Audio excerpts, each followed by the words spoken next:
This is Hannibal here from thehannibaltv.com, and my guest today in this live interview is none other than former WWF, WWE, USWA, even WCW, and many other places performer Reno Riggins. How are you doing today, sir? I'm doing excellent. Thanks for having me here.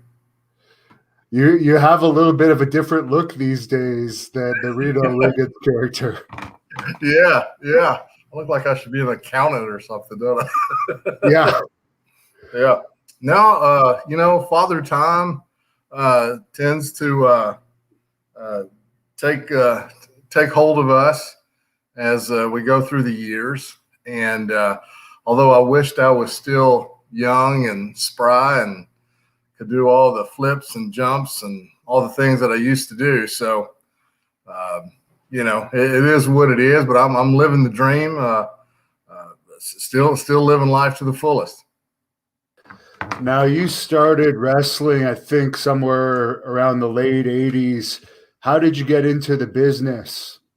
Okay. I was at college. I was at the University of Tennessee.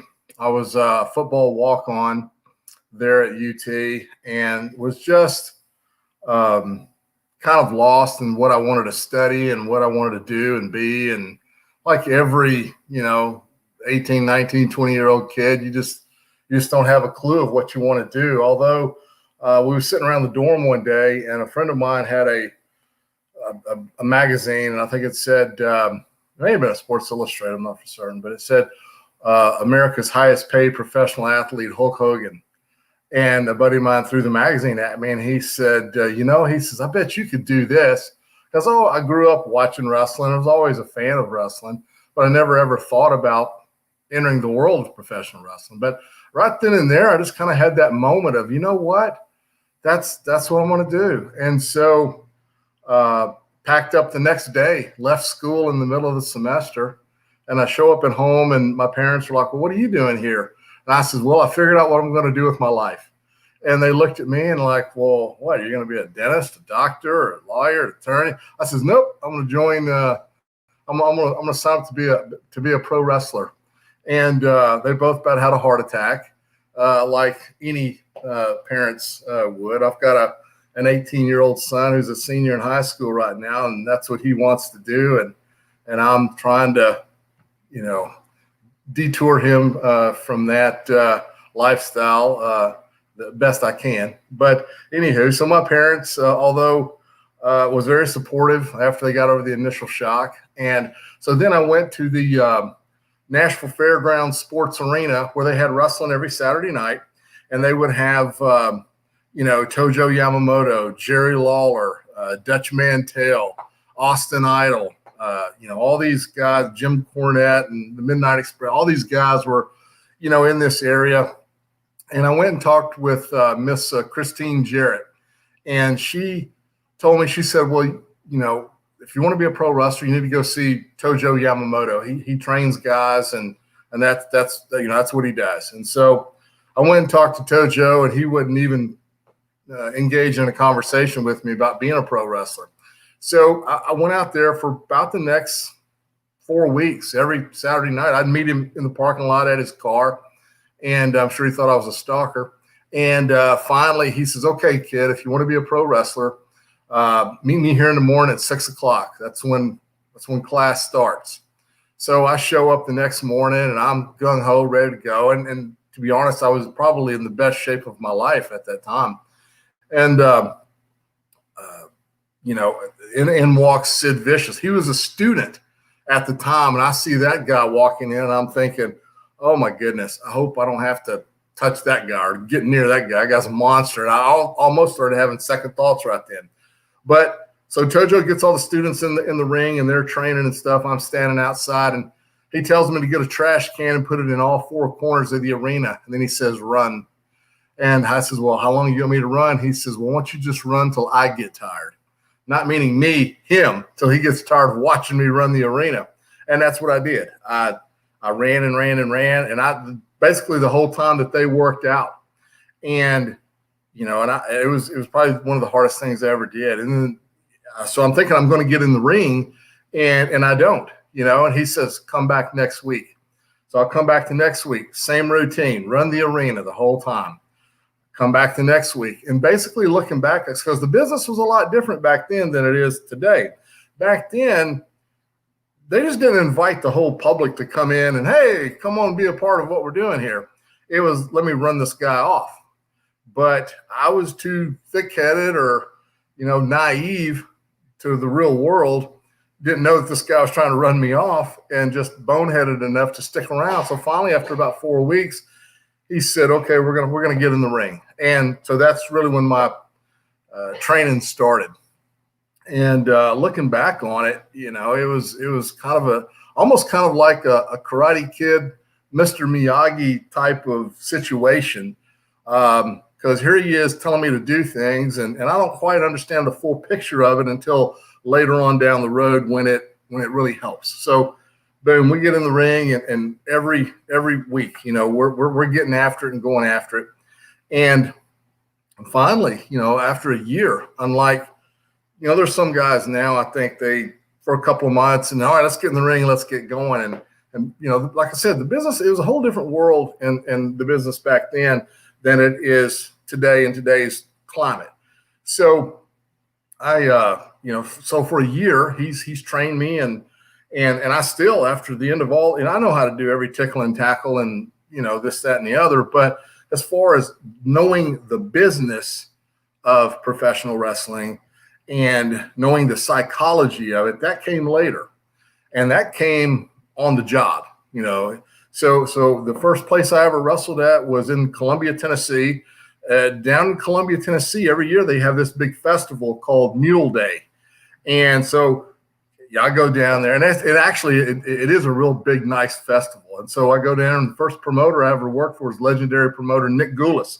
Now, I don't know if a lot of your audience or if you've ever heard the name Nick Goulas, but Nick Goulas was basically kind of he was before the McMahons, really. I mean, he had a big rolling outfit, and he was a very smart guy, and he was the very first promoter I ever worked for, and I never will forget it, So go down there and wrestle another guy that was in the class with me, a kid named Major Yates out of Springfield, Tennessee, and we go out there, and we wrestled for 10 minutes, and it seemed like time we got in the ring, it was time to get out, and so I, went on the road to every Podunk County fair, every junior high gym, every VFW, every National Guard Armory, and you're wrestling in front of, a real good night might be 150 people. I've actually wrestled in front of 10 people before.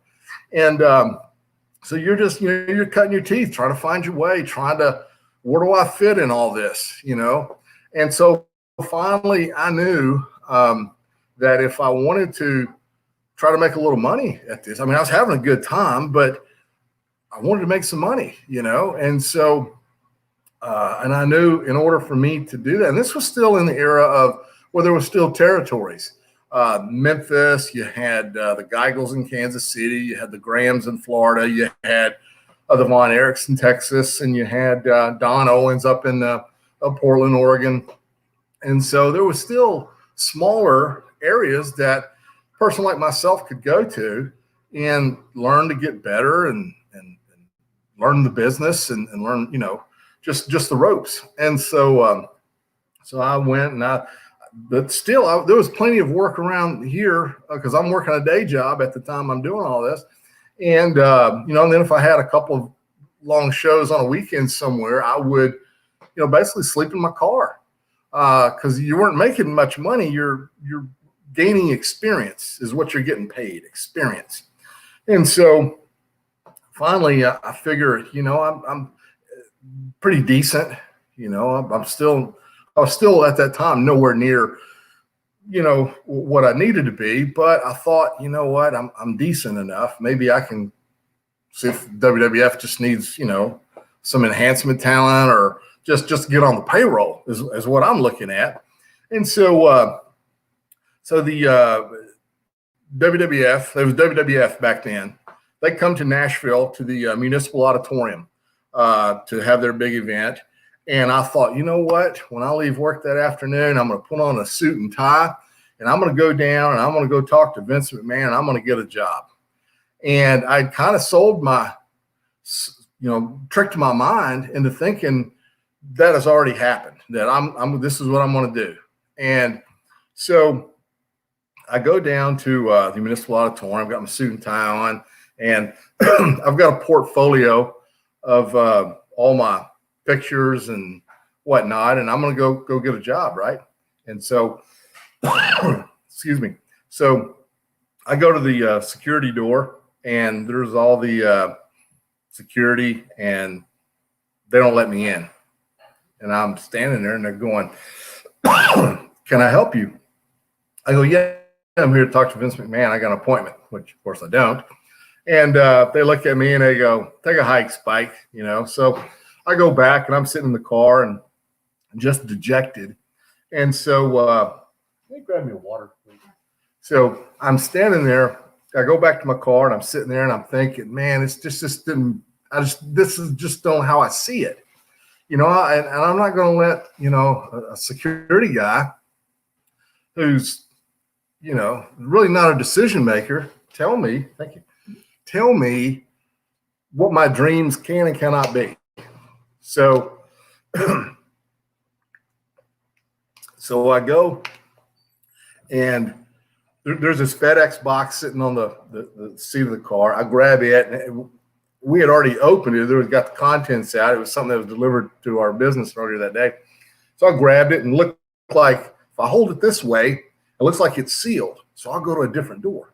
So I go to the different door, different security guard. So I'm knocking on the door. He comes to the door. I said, "Yeah, can I help you?" I said, "Yeah." I said, "I got a FedEx delivery for Vince McMahon." So he's looking at me, and here's this guy in a suit holding a FedEx box, and he's got a delivery for Vince McMahon. So he looks at me and said, "Well, I'll give it to him." I go, No. He's got to sign for it. Now, mind you, I don't have a clipboard. I don't have nothing. The guy looks at me for 2 more seconds, and he goes, "Okay, come on in," right?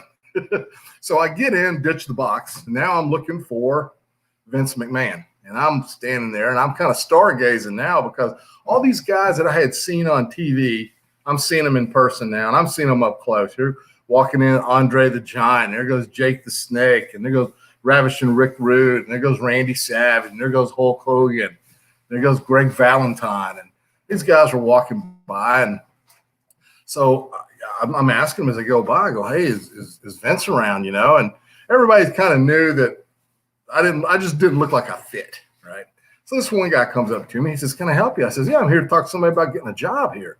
He goes, "Well, what do you do?" I said, "I wrestle." I was insulted that he asked me, "What do you do?" And so I said, "I wrestle." And he said, "Oh, okay, kid." He goes, "Well, let me ask you this." Because he's getting ready to run me out. He's looking for the security guys. He's talking to me in the corner of his eyes, catching one of the security guys, right? He says, "All right, kid." He goes, "Let me ask you, who trained you?" And I said, "Tojo Yamamoto." And he says, "Oh, really?" I said, "Yeah." He says, "Well, let me ask you this." He said, "Tojo used to be my roommate in Canada years and years ago." And then he proceed to ask me a couple of questions that he would know if I was legit or not, if Tojo had trained me or not. And I proceeded to answer the questions. And so his eyes kind of popped a little bit. He says, "Okay, kid, I'll tell you what we'll do. Can you be in Bristol, Tennessee tomorrow night?" And I said, "Yes, sir. I'll be there tomorrow night." So, boom, go home, pack the bags, and I'm driving to Bristol, Tennessee. And that's about a 6-hour drive from Nashville. I get up there, get there early, and meet with the Asian. And they says, "Okay, look, you're going to be on second hour, and you're going to be third match, and you're going to be wrestling Ray Hernandez. He's going to be managed by Bobby the Brain Heenan." So here I was less than 24 hours ago, hoping and dreaming that I could be a pro wrestler in the WWF. And now here it comes. It's one thing to wish for it. Now deliver. So here I go. So I'm standing there. In comes Ray Hernandez, and in comes Bobby the Brain. And, they're laying out what we're going to do in the match. And, "Hey, kid, you're only going to be out there 5 minutes." And I'm just thinking, just don't throw up in the ring. Just don't pass out. Just don't pee my pants. Anything, all right? So sure enough, I I'm standing out there and they're playing his music, and here he comes. Very nice guy, Ray Hernandez. If you've never met him, sweetheart of a man. But 6'3", 280, chiseled granite, not an ounce of fat on him, right? So I'm standing there in the ring. It was at Viking Hall, Bristol, Tennessee, and they're playing his music. The curtain opens up, and here he comes. And I mean, the veins are pumping, sweat is glistening. He's got spit coming out of his mouth. And I'm sitting there thinking, this is probably the biggest mistake I've ever made in my life. And I'm sitting there thinking, this guy is about to dismantle me, right? So, bam, he jumps in the ring and pursues to beat the ever-loving brakes off of me. I've been in better street fights, let me tell you. And so the match is over with. I survived it. And he hit me so hard. I've been in street fights and I've been, in scrapes and this, that, and the other. But that's the only time in my life that I just felt violated, just absolutely violated. And I thought, I don't think this is going to be for me. I don't know. So I get back to the back and I'm just all shook up and I'm just sitting there. And he comes over to me, him and Bobby Heenan, and they said, Kid, that was great. You did a great job. And so the road agent come up to me and he said, yeah, he goes, Kid, he goes, you really did a good job out there. He goes, can you be in Winston-Salem tomorrow night? I said, yes, sir. Next night, boom, Winston-Salem. I'm going to be wrestling Outlaw Ron Bass. Ron Bass, 6'3", 320, cowboy, rough and tough, ornery. Man, he was light as a feather. It was like a night off. And he said, welcome to the club, kid. I guess you got a job. And so from then on out, they started booking me periodically to come in and do TVs, do house shows. Someone would get injured on the road, call me up, and there I go. And that's kind of how I started making my bones coming up through the WWF, And a lot of those guys, when they're at TV, they're worried about being strong. They're always looking over their shoulder. They don't want to sell for the enhancement guy. They're just figuring they've got to be bigger than life. However, the real smart ones, the real good ones, they know how to do it. There's a lot of the guys that was coming through that all good guys, but just didn't maybe know the business as well as the experienced guys. And I'm talking about guys like that were really good and knew the business and could really have a match with a broomstick. Of course, guys like Ric Flair, Macho Man Savage, Shawn Michaels, Owen Hart, Bret Hart, and the list goes on, that guys that really got it, and they go, I'm only as good as the guy that I'm wrestling. And so I enjoyed, matches with guys like that. Of course, I'm still green and wet behind the ears. I don't know anything, and I'm just happy to be there. I'm just happy to be there, right? So finally, I was having a match, and Paul Orndorff, man, I've got a lot to thank him for. He really changed my outlook on what I was doing, how to be better at what I was doing, and how to get a little further down the road, maybe get a bigger piece of the pie. I'd had a match, and I went out there, and I'm selling for this guy and really, doing whatever I can for this guy. And then finally it comes time. This was a house show, and it comes time for me to do my comeback, and the guy cuts me off and then beats me. So I get back to back. Paul Orndorff, he was upset, not at me. He was upset at the veteran for doing what he did.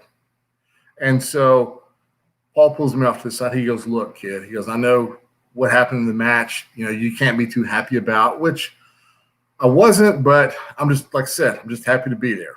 But then, he said, look, he said, kid, you got some talent.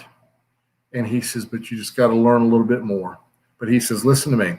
I don't care if you're the first match on the card, if you're the last match on the card, if you're the guy who's on the first match of the card and you're wrestling main event talent.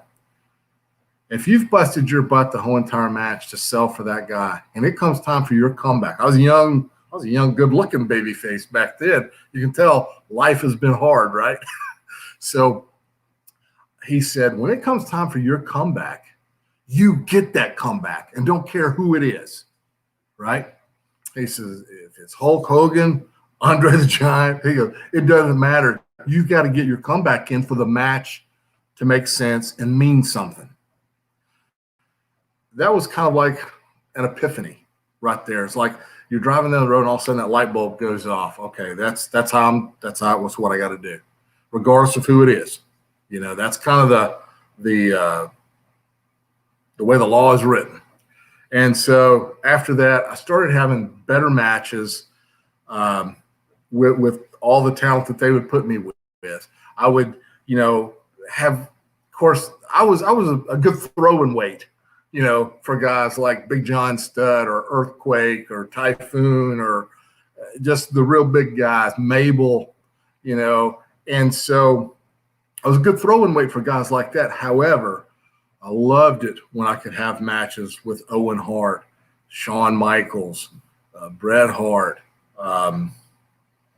Tito Santana, Rick Martel, guys that were closer to my size and of the athletic nature. You know, wrestling match, you know, is what, you know, what was built on the card. And I know WWF back then, it was a big man territory. It was an over-the-top circus. Actually, when I was working at WWF, I appreciated the matches that I would see on TV from WCW a lot better. You know, they had Ricky Morton, Robert Gibson, the Midnight Express, and Beautiful Bobby, and Sweet Stan Lane. I can sit there and watch those guys all day long. And just the guys that were given wrestling. They were selling wrestling. WWF was selling events. I mean, it's an event, you know. It's like the Ringling Brothers Circus. That's what's coming to town, and, you know, we'll be back in 6 months, you know, type of deal. But WCW was still selling wrestling, and I love that. But going back to learning to get my comeback in, you know, I learned once I started doing that and started taking a little bit more charge, you know, although I know I'm not the product that they're pushing, it does the guy that they're pushing a disservice if I don't shine some, or if I don't do something, you know, to show that they just didn't chop meat for 5 or 10 minutes, however long the TV match was, and then beat nobody, you know.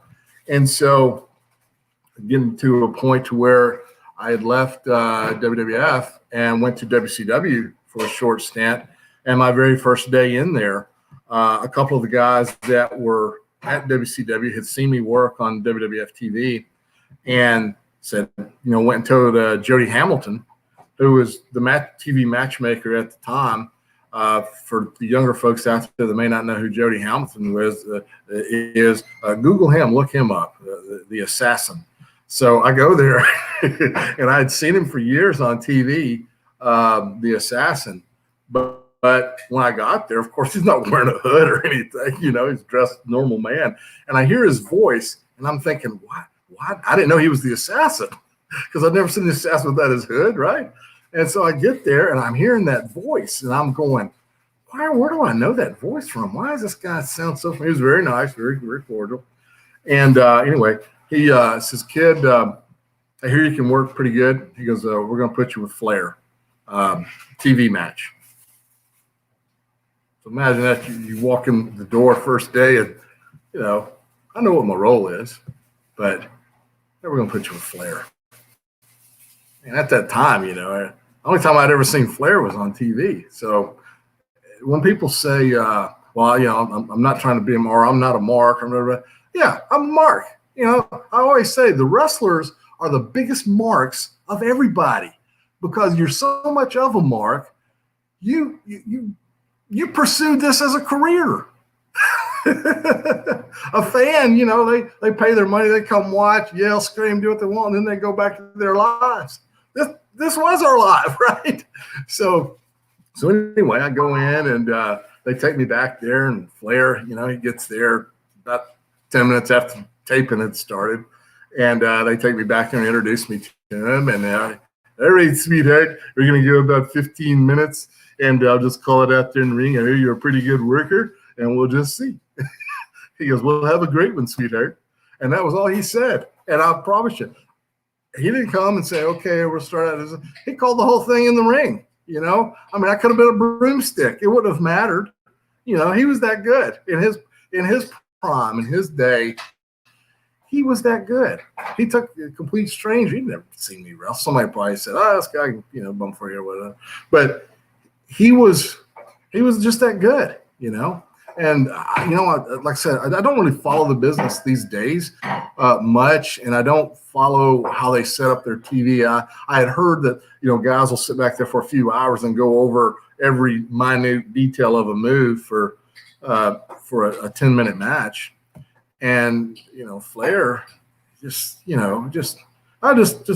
pull the next guy off the shelf and I'll go out there and have a main event match with him. And that's what he did. That's what he did. So I was very appreciative of that, and made some great memories for me.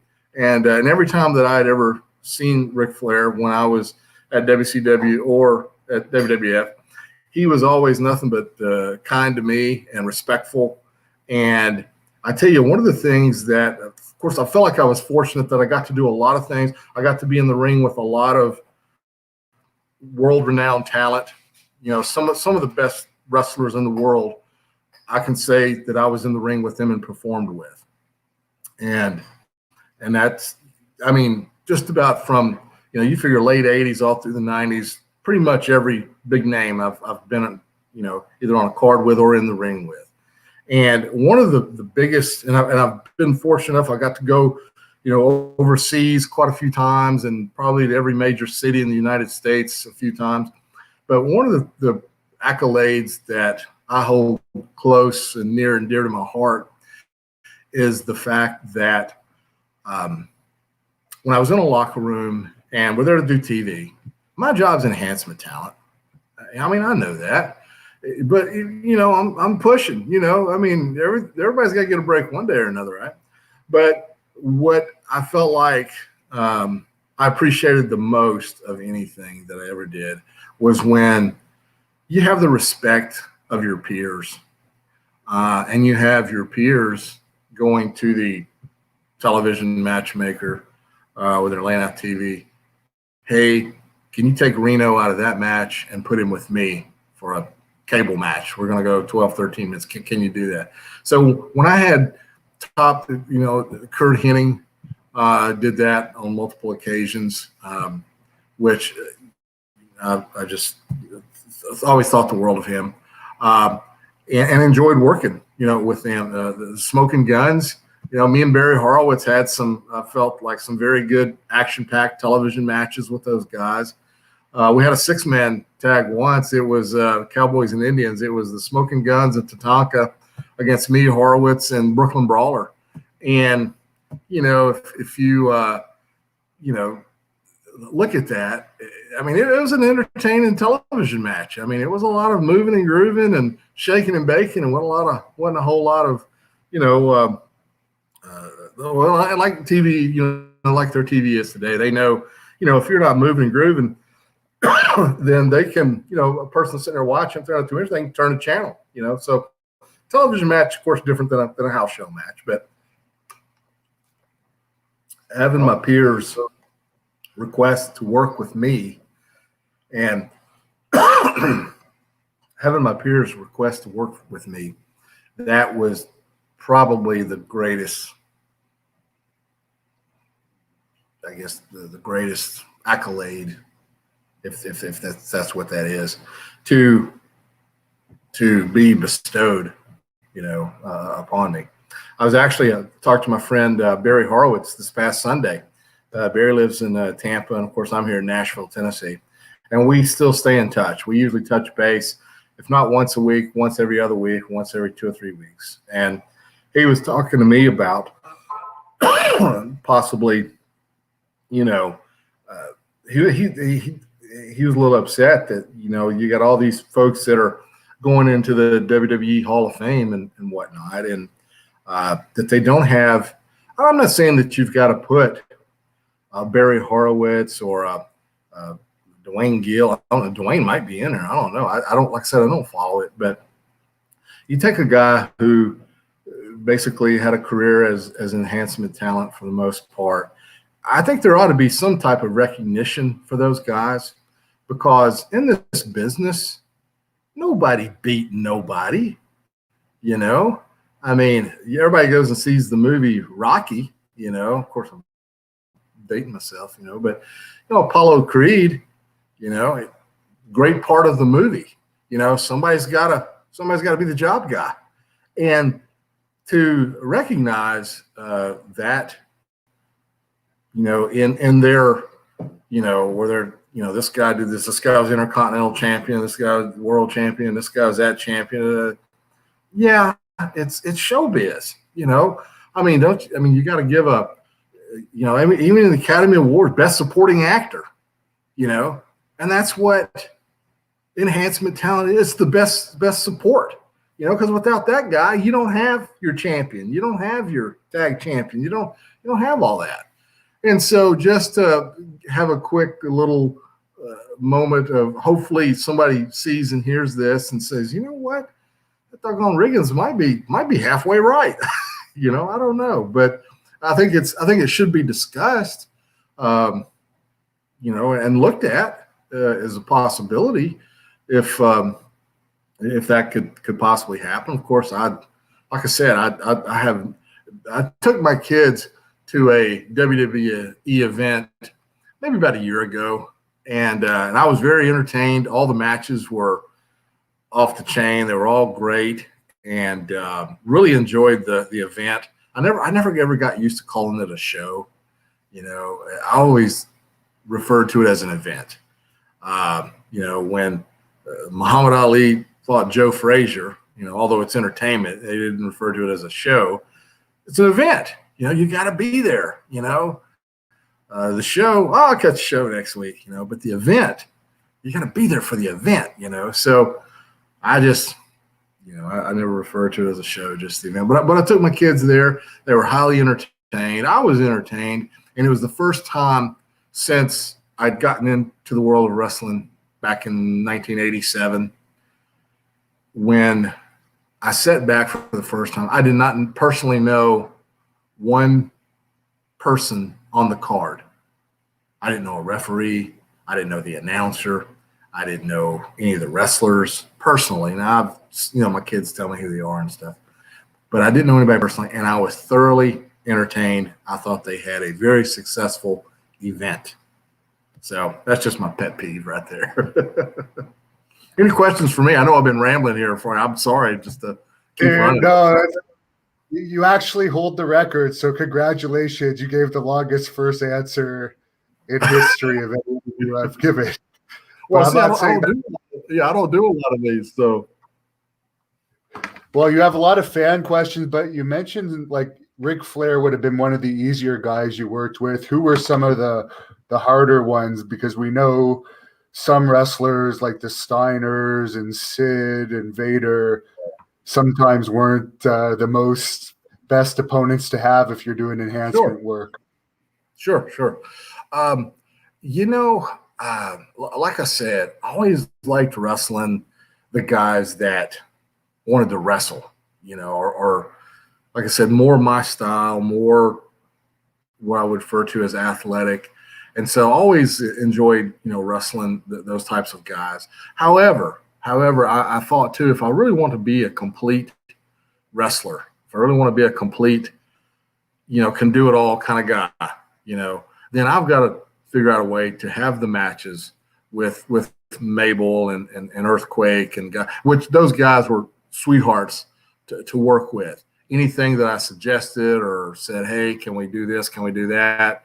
They were always fulfilling, and I had heard that with Scott. I wrestled Scott many a times, and I always had good matches with Scott. I know Scott can be temperamental at times, but I never had any issues with him.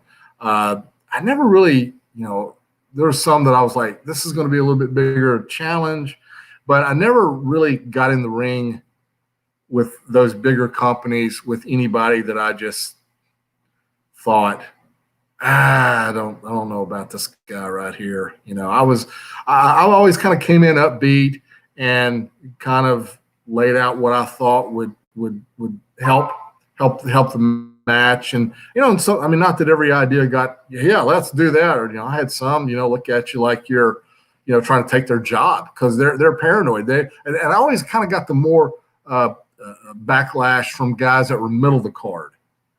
Guys that were in the middle, guys that were on top were pretty secure in where they was at with the company. But if it was the middle of the card guy, and I'm just making suggestions to have a good match and help promote their brand.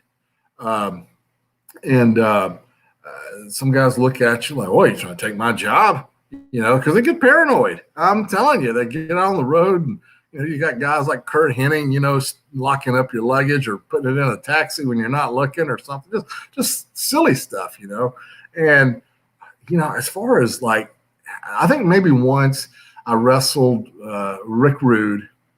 Rick was having maybe some contract issues with Vince.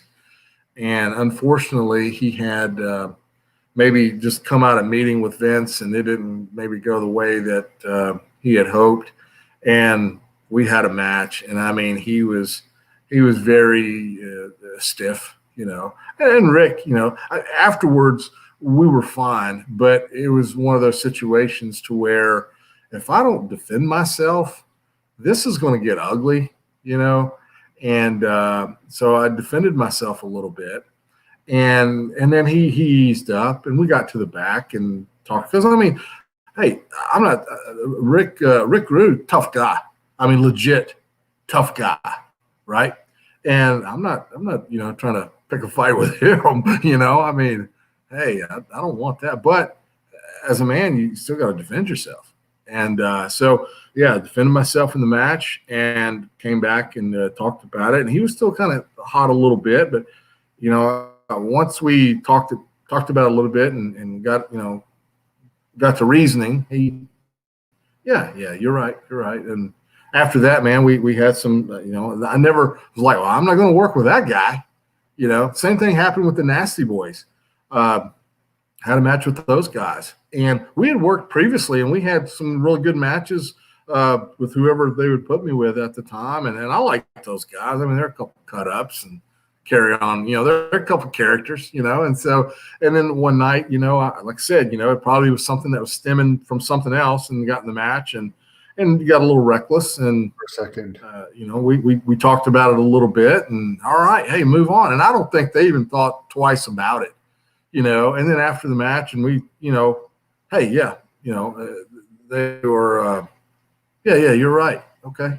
And then we probably went out and had a few beers after that, So I never really had like a beef or anything with anybody that comes through. It's just, hey, the guy was having a bad day and maybe a little bit overzealous in what they were doing. And, you defend yourself a little bit and talk about it afterwards. And, everybody's buddies again. Live to fight another day. That's what you got to do.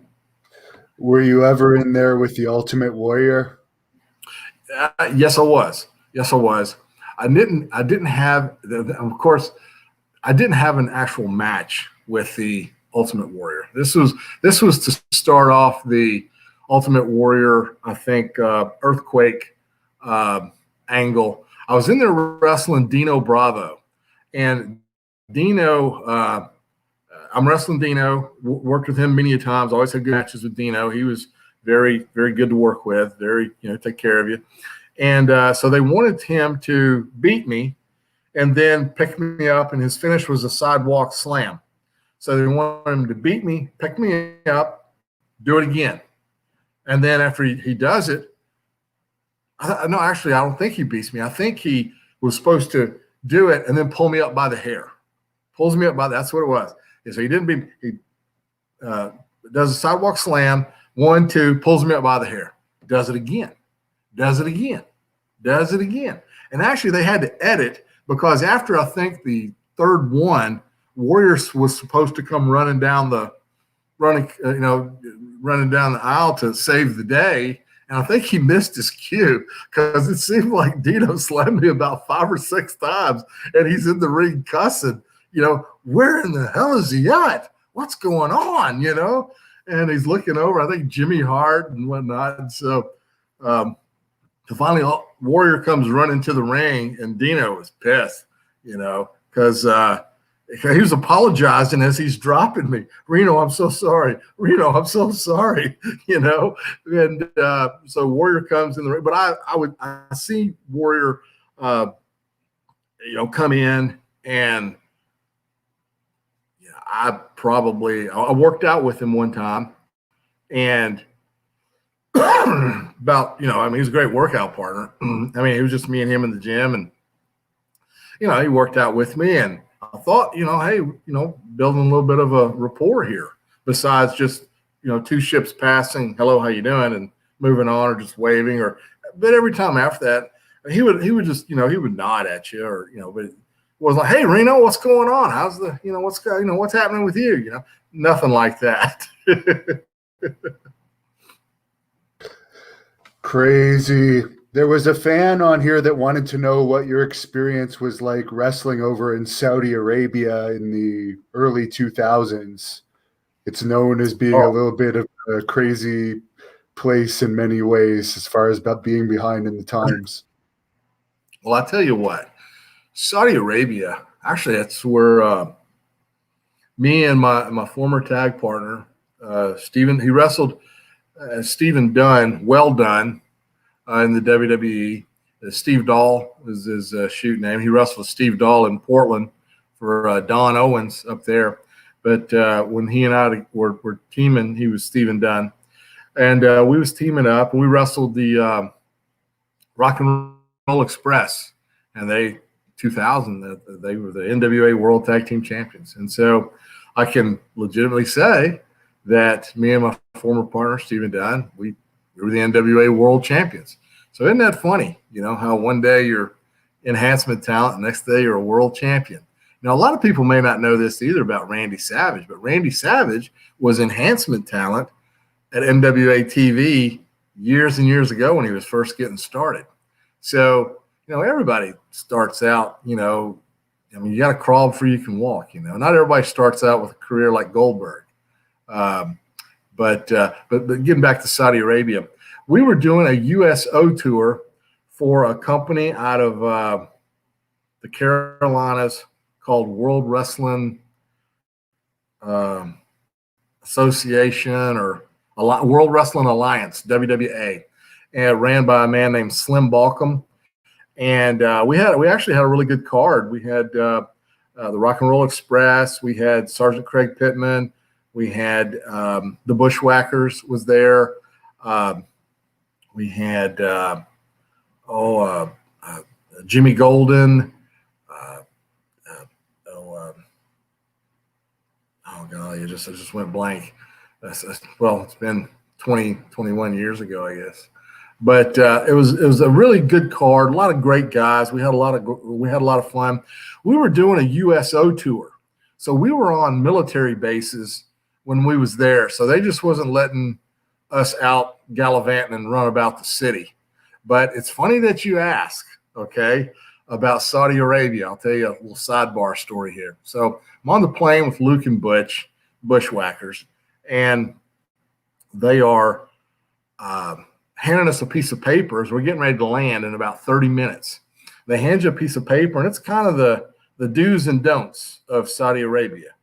And you're reading through all this stuff. And then at the bottom, it says, no alcohol is allowed in the kingdom of Saudi Arabia. And I forgot what the penalty was, but it was very severe, right? And so I'm looking over at Luke and Butch, and I'm going, hey, boys, it's a dry county. I said, what are we going to do for, however long we're here, about a week or so? And, man, they started panicking, right? So they says, look at here, mate.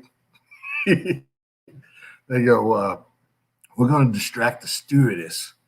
You unload the beverage cart in your bag. I'm going, what? And they go, yeah. Go ahead. We'll be fine. So sure enough, like a knucklehead, here I go. So they're distracting. Hey, get the camera, let's get pictures. You want an autograph? And And so I'm back there unloading the beverage cart. Boom. So I got my duffel bag here. Clankety, clank, all this booze on the plane. So we're taking it. We're taking it with us. And so we get off the plane, and now we got to go through security and all that. Now I'm really panicking. I'm trying to give the bag to Luke and Butch. They go, no, mate. We're going to go through. We're going to distract the guards. And you just take the bag right on through. And I'm going, what? And so they go, yeah. So we get off the plane, and we get off the plane on the tarmac. It's not like you go into an airport there. We're on the tarmac, and they're unloading all the luggage. Here I've got this clankety clank, and here comes security. And it's not, your local Barney Fife security. These guys are walking up to us, and they got Uzis. And I mean, I'm like, oh my God, they know I've got the stuff, right? And so so Luke and Butch, they see the guards coming. They go into bushwhacker mode. Here they go, they're bushwhacking. Well, of course, the guards, they recognize Luke and Butch, and they just get on in with the party, And first thing, they're yelling, "Someone get a camera, get a camera, get a camera!" So here they are getting pictures, and I load up this big old wagon with all these bottles and all the luggage and whatnot, right? And boom, here we go. So we go through, customs, and we went through everything with the stuff and threw the stuff on the van, and here we go. And we stayed pickled the whole time we were there. Wow. I lost connection for a second, so I missed that story, but I know that the fans got it.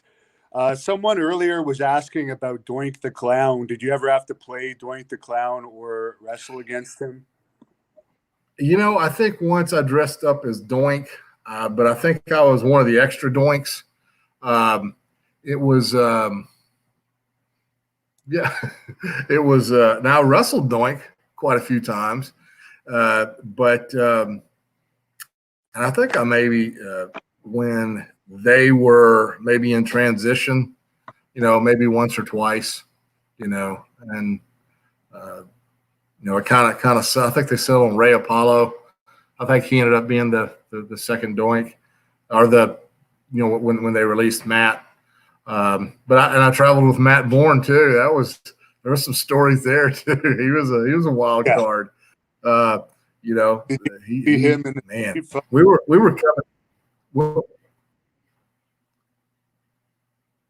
What's that now? I lost you. I was just wondering if you ever saw Matt Bourne in one of his street fights. I never saw Matt Bourne in one of his street fights. But he was scrap, he was a scrap. I always, kind of understood, you kind of do a little bit of background on who you're traveling with and what's going on with this guy and what's going on in his life. He and I got along. However, I knew, kind of walking on eggshells a little bit around him. He was he was right on the cusp of getting ready to go through a divorce.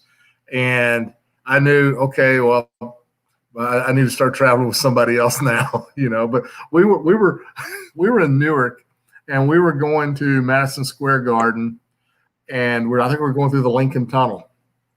And I don't know if a lot of folks are familiar with that. So we're going through the Lincoln Tunnel. And when you get in the tunnel, there's signs everywhere: do not change lanes, right? But we're a little bit late. Matt's driving. And I mean, he thinks he's NASCAR qualified. He's going through traffic, weaving and carrying on. And I'm just over there we almost hit that car. Oh, we almost rear-ended that car. So he goes to pass this car and cuts it a little short, and bam, hits these folks, right?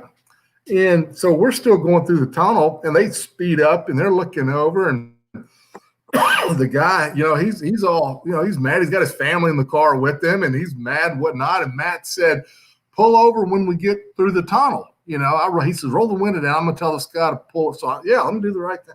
Yeah. Hey, we're going to pull over when we come out of the tunnel. He gives me the thumbs up, We come out of the tunnel. One lane goes to the right, one lane goes to the left. Matt's over waving at the guy as we pass, as we go through the tunnel there, and as we separate. And I'm sitting there thinking, oh my God, they got cameras everywhere. We're going to jail. Nothing ever happened that I know of. And my family have always been in the paint and body shop business forever. So we get to the arena. the side of this rental car is just absolutely destroyed. And he's looking at me, and he's looking at the car, and he's looking at me, and he goes, "You can buff that out, can't you?" And I mean, I said, "Matt, there's no way to buff out a dent." I said, this car is destroyed from one end to the other. He goes, insurance will pay for it. And that was kind of how he rolled, you know. He just, it'll be fine. Let's keep on going. So no, he was different. What was your experience like working for Jerry Jarrett in the USWA? It was great. I had a great experience working for Jerry Jarrett. The first time I went in to work for USWA, Dutch Mantel was the booker, and Dutch hired me in, and I was there for basically almost a week. And I got a call to come back to WWF, and so Dutch he was a little upset because we'd just done TV and we're getting ready to start a loop, and I forgot who they was going to have me work with. And he goes, "Well, guys," he goes, "had this angle all planned out, and then Reno Riggins decides he's going to go." And actually, Dutch, he because when I went there, I was pretty young. He changed my name to Axel Riggins. I guess Axl Rose was hot at the time, and you know, he said, "Well, we'll just call you Axel Riggins." I go, "Really? I don't know about that." He goes, "Oh yeah, it'll work out just fine. Just work out just fine." So after about 4 or 5 days of being there, WWF called me up and gave me like 6 months worth of stuff, bookings, and I said, "Yeah," because I would probably make more money in 2 days there than I'd make the whole week in Memphis. And so I was leaving, and Dutch made an announcement to the locker room. He goes, "Well, guys, Reno no longer wants to be around us and be with us. He's going to WWF to do jobs." And then he sarcastically looked over at me and he goes, "Are they hiring?" You know. And then I came back a few years later and was hired on by Jerry Lawler to work with his son Brian Christopher. And I tell you what, that was very high on the totem pole of some of the best matches that I'd ever had. And every night we would go 45 minutes to an hour.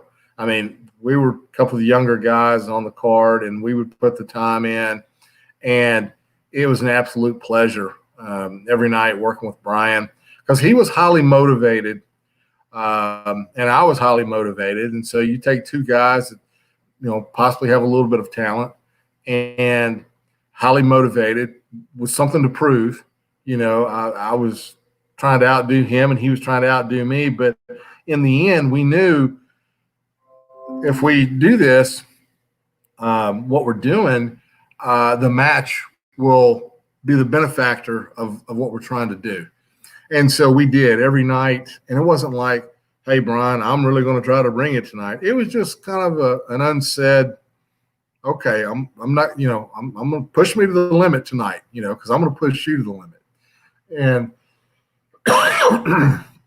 so that's what we did, and we had some great matches, and I was very thankful for that time there.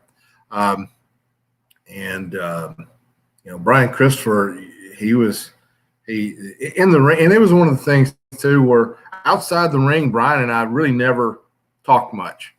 It wasn't like we after the match would go pile around or do anything like that, and it wasn't because I didn't like him, and hopefully, you know, we just we kept it business. It was strictly business with he and I, and because it's maybe, you know, if he potatoed me, you know, he didn't really, you know, feel bad about it. I guess it was a business arrangement with he and I, but some of the best matches, and I was very grateful for that time with him and us pushing one another in the ring to get better. So it was a good time there. Good guy. Jeff Jarrett was there. Jerry Lawler, Bill Dundee, Dutch Mantel, the Pride of Paducah, Kentucky, Tony Falk. He was there. I mean, it was a lot of fun to be with that group of guys. Wolfie D. Brian wants to know, what's the most messed up incident you ever witnessed behind the scenes? in any company?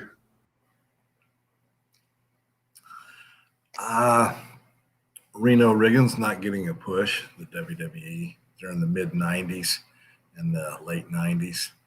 There you have it. That's selfishly speaking. I was there the day that I saw Jacques Rougeau punch Dynamite Kid. Now that was, he blew his face up. I've never seen someone get punched in the face like that and didn't totally go out. It scared me. I was walking, getting ready to go in to eat.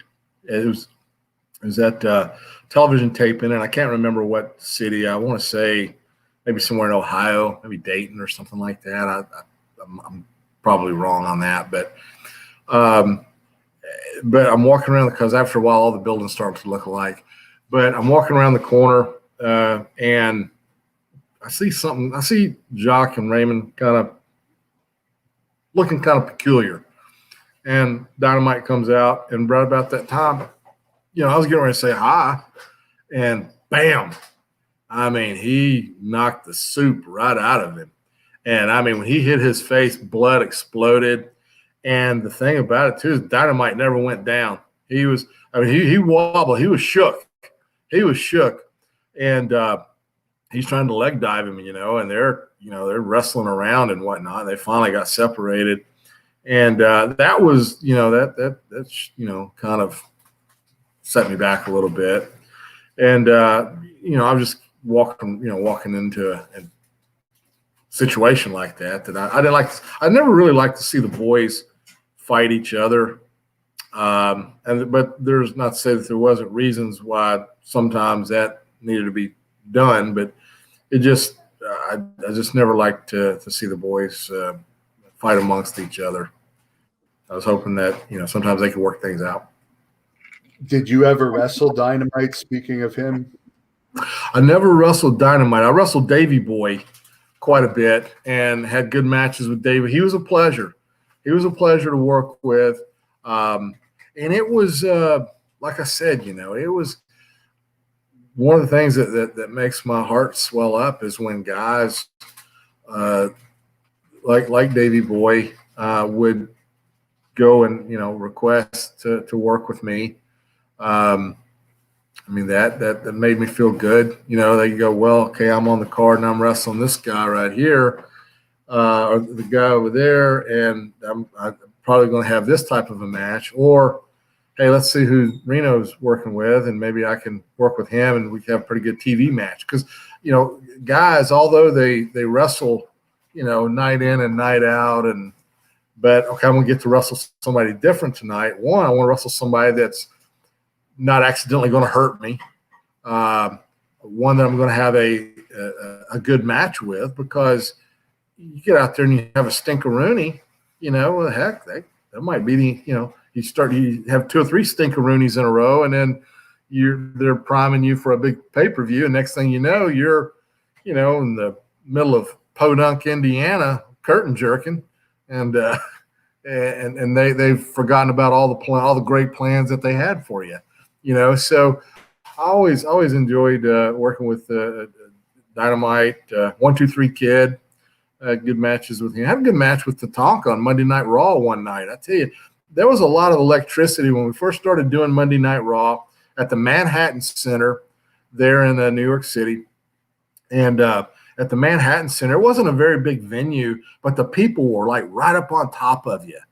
And it just that place was electric, and it just had a lot of excitement, electricity in the air when you was in there performing in that building, and had a real good match with Tatanka for TV, and it was I just always remember that feeling of being at the Manhattan Center and wrestling there. It was special, because I remember because we would come in and we would do television, and we would basically tape 6 weeks worth of television. First night we do Superstars and Wrestler Challenge.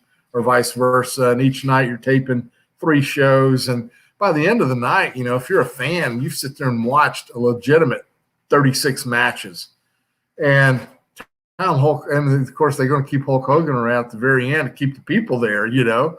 And so, but after a while, you know, people start, oh golly, here comes the head shrinkers for the 3rd time tonight, or you know. And I love those guys too. Loved working with them too. But when they said, hey, we're going to do Monday Night Raw, it's going to be live, and we're going to do it live once a week. And I'm going, what are they thinking? We're going to get killed in the ratings. We're going to get killed by Monday Night Football and all this, that, and the other. But to Vince McMahon's credit, you know, he of course knew something that we all didn't know. So, no, my hat's off to him for doing that. And I mean, it was a very great time in the world of wrestling throughout the 80s and 90s.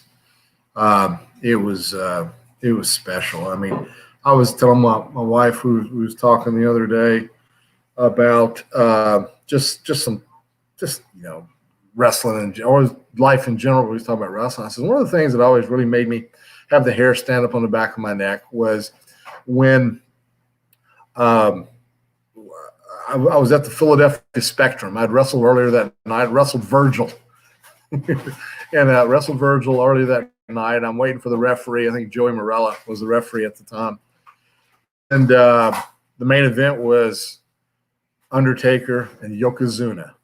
And this is when Yokozuna was white hot. I mean, he was hot, and so was the Undertaker. And so, you know, let's get ready for the main event, and then they start that, you know, Oriental music, and he makes his way to the ring, and that curtain opens up. I mean, it was electric. And he gets in the ring and does his ceremony, throws the salt, and the geisha girls give him the flowers. I mean, that whole ceremony, you know. And then when they end that, then you hear that gong of the Undertaker. And I mean, you've probably heard the term. I know everybody's heard the term of just the roof came off the building. It absolutely, if the roof could have blown, it would have done it then. I mean, gong. And I mean, them people lost their minds. And I'm standing there, you know, I'm in the business. I'm doing this night in and night out. This is my buddies, you know. But it was so awesome at times to get lost as a fan, you know, because I feel like if you get into something and you're still not loving what you're doing, or, you know, then get out, do something else, you know, because you're just killing time, you know.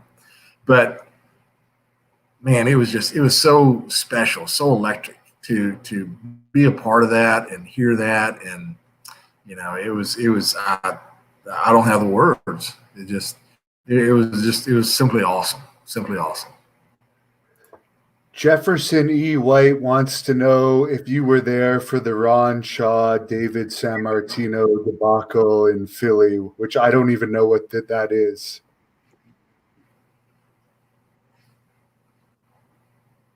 Do you know what he's talking about? I don't know. I don't. I'm not aware of that. Here's a better one. That may have been. Did you have much interaction with ring rats? Did I have much interaction with ring rats? Let me tell you what. Got a great story here. Because, of course, you know, Reno Riggins, ladies' man. You know, was a good-looking baby face back then, right?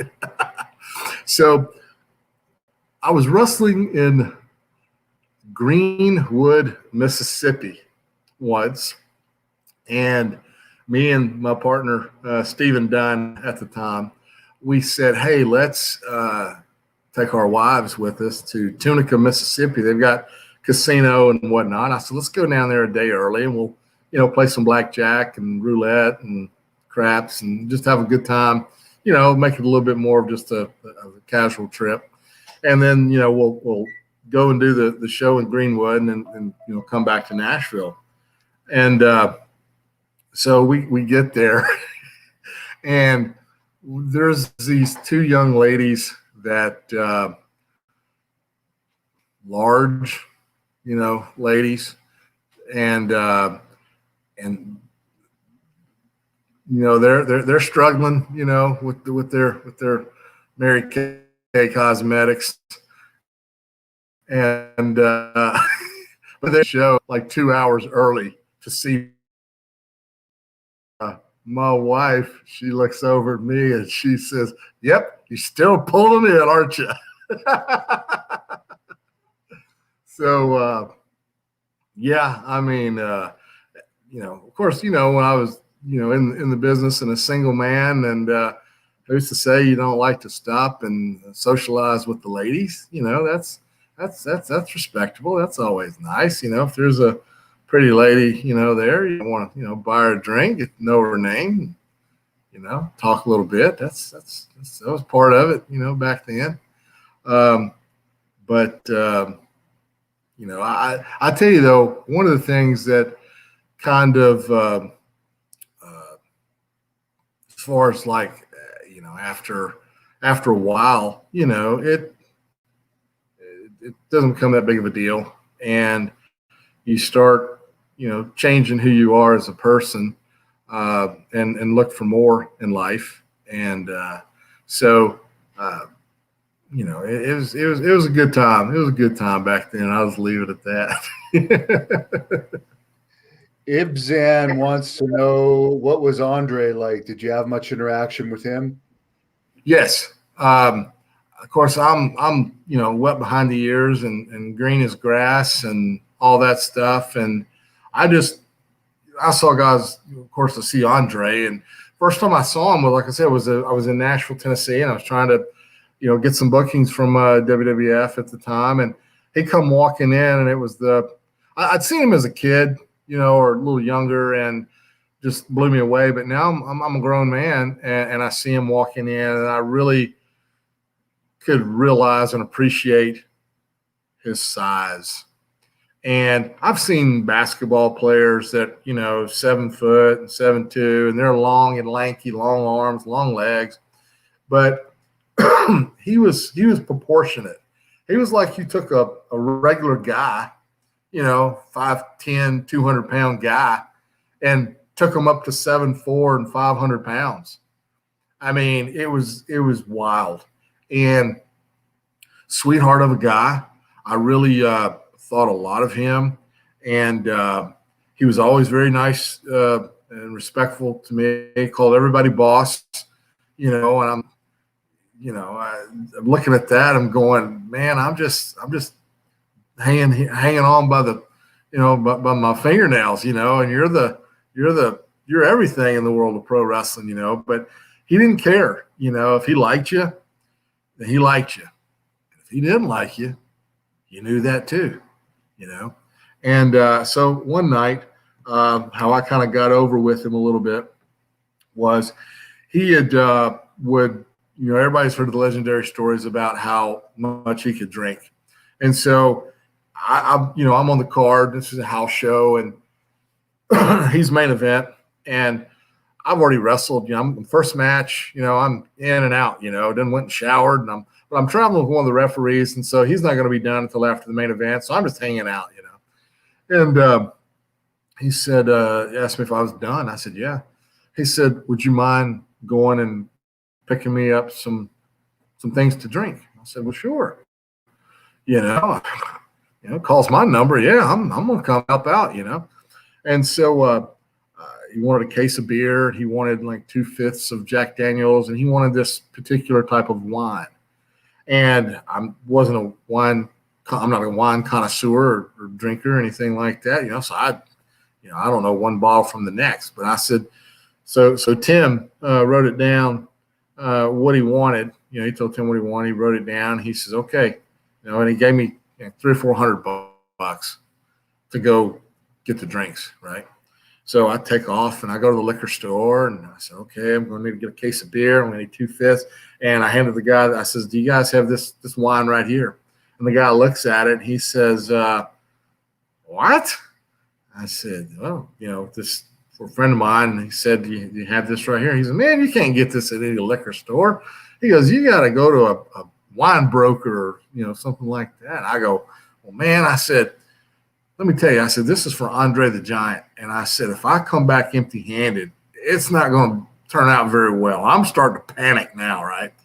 He said, all right, let me help you out. So he picks the phone up and calls a buddy of his who I guess was a wine broker.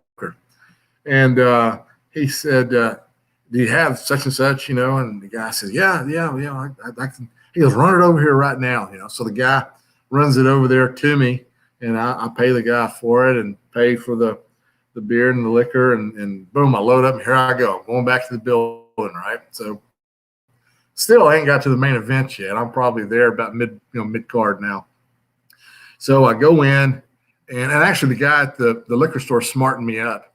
He says, brother, he said, I think your friend's playing a rib on you, because he says he knows this stuff's probably just not on the shelf at, a lot of these places, And so so I kind of, with that information, kind of think, well, maybe I can play a rib on him, right?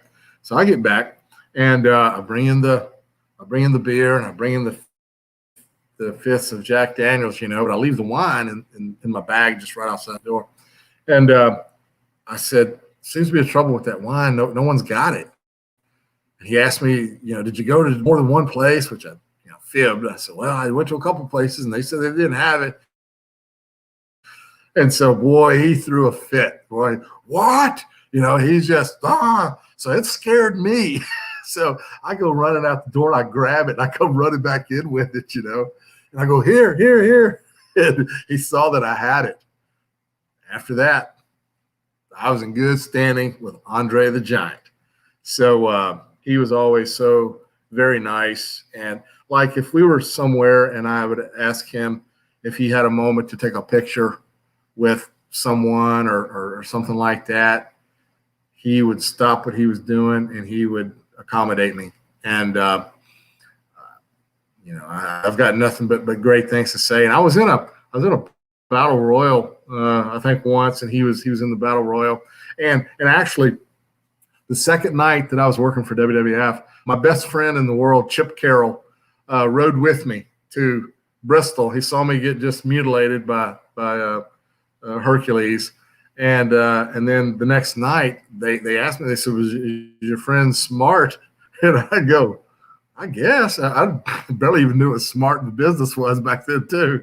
And I said, yeah, I guess so. You put one foot in front of the other. He said, we're going to dress him up as a paramedic, and they're going to go and get Andre. This is when Hacksaw Jim Duggan, cracks him with the 2x4. I don't know if a lot of your audience may remember that or not. Just look that up. So Hacksaw Jim Duggan cracks him with the 2x4. Andre goes out. So the paramedics are coming, and they're going to scoot up Andre and roll him out. Well, when they're scooting him up, he comes to and starts cleaning house. And so he takes and kicks my buddy and throws him out of the ring. And so that's some of my Andre stories right there.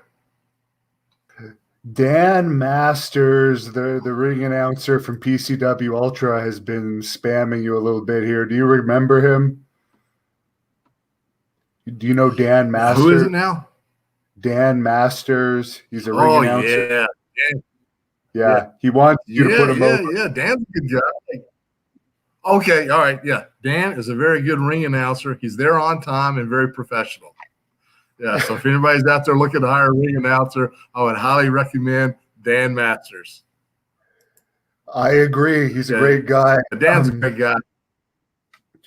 Rise over here, 305, wants to know if you have any Iron Sheik stories. Iron Sheik, yes.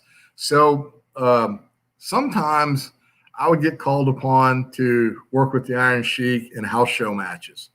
So I worked with him on TV a few times, but I would get called on to work with him at house show matches. And so I knew if they were saying, okay, hey, we want you to do, a week or so with the Sheik or whatever. And, of course, because somebody had gotten injured, so they're expecting to see Sergeant Slaughter. They would always keep it on the bill, and then here comes Reno Riggins. People are like, what? But after a couple of times of that, I figured if I come out wearing all USA, you can't boo the flag. Of course, today's society they do, but which is crazy, but that's for another time. But so I had some red, white, and blue, short tights and knee pads and a little jacket, and I go out there. And so for, when I go out there and work with the Iron Sheik, we don't have to really do a lot of wrestling, just got to do a lot of cheerleading, I get the USA chant going, and he stomps around, threatens to leave, comes back. I get the chant going again. And, we was trying to one night, I think, seeing what our record would be without touching. I think in a 15-minute match, I think we didn't lock up to about maybe the 12-minute mark because we were, cheerleading the USA stuff, So because he didn't at that point in his career, I don't think he was looking to set any wrestling records or anything like that. He was just, trying to get to the next day, So, but yeah, Iron, and I always had a lot of respect for Sheik and very kind to me. Very, if I had a question or something, he was very accommodating with anything that I might have to ask or request or anything like that, And so, very, very, I love Sheik. He was fun. He was fun. He's a machine. Wants to know if you remember your match teaming with Stephen Dunn versus the Hardy Boys in 1998. Yes, I do. Remember that match very well. That was actually were possibly, my understanding at the time was they were looking for a team to work with the Hardys, and to kind of, I think Jim Cornette had a little something to do with trying to get some tag team action going on at the WWF. And because Vince has never really been a proponent of tag team wrestling, although growing up and when I was a fan, tag team wrestling was just, it was great. I love tag team wrestling because you double all the possibilities and the consequences and jeopardy that can happen in the match. And so it was always, popular with myself. And so, yeah, we had went to television and we're going to work with the Hardy Boys. And I think they were kind of getting started as well. And so we went out there and Stephen Dunn and myself helped orchestrate. All four of us, sat down. It wasn't, but Steve came up with the finish where they jump off the top and sunset flip him. And, actually I thought the match went really well. I thought it was a lot of fun. I enjoyed working with those guys. And I had known Matt from years ago. He was an enhancement talent, along with, all the other guys there, and great guy. And I had met Jeff probably 6 months prior. He came here to work in the Nashville for a little promotion called Music City Wrestling. And I'd met him during that time, and I thought, man, this guy's different. He stands out. He's special. He can do some stuff. And so I was hoping that that would have been a good marriage with us and the Hardy Boys for a run, but it just never materialized. And it was unfortunate because I felt like we could have had a good tag team run with those guys. But it was a lot of fun. It was a good match. I thought it was a good TV match, high energy, back and forth, and those guys could go. I felt like, and that was just sitting in a room for 15, 20 minutes. Okay, let's do this, that, and the other, and seeing what we can come of it. Now, I felt like if we could have worked together for a month, maybe even a week, a couple of nights, we could have really put something together pretty strong, and hopefully had a good success with that. But it just never materialized, and I feel like Jim Cornette was in our corner, pushing for us to be hired as a team, but it just, for some reason, it just never happened. And no, I did not steal Dan Masters' Rolex. saw that. Uh, I saw that comment. I see where he's trying to get a $5 donation to his site there, but I guess I'll give the $5. I never Mob knew Shop. Dave wrote. Mob Shop wants to know if you ever had any serious injuries. Yeah, I had quite a few. I think I was in Louisville one night. Actually, I got injured bad twice in Louisville at the Louisville Gardens. I was wrestling Bam Bam Bigelow, which wrestled with Bam Bam a lot. He and I were buddies, and he did I think a power slam or something and broke 2 of my ribs. Then one night I was wrestling Flash Flanagan, my buddy Flash.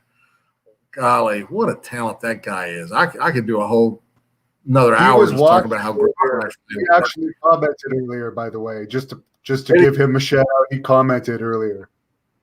He was watching. That's awesome. That's awesome. Flash Flanagan, one of the biggest unsung heroes of professional wrestling, had never really garnered the attention of a decision maker, is just atrocious.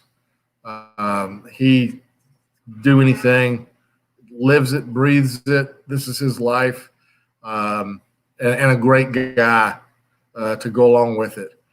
So I was wrestling in Louisville Gardens, wrestling Flash.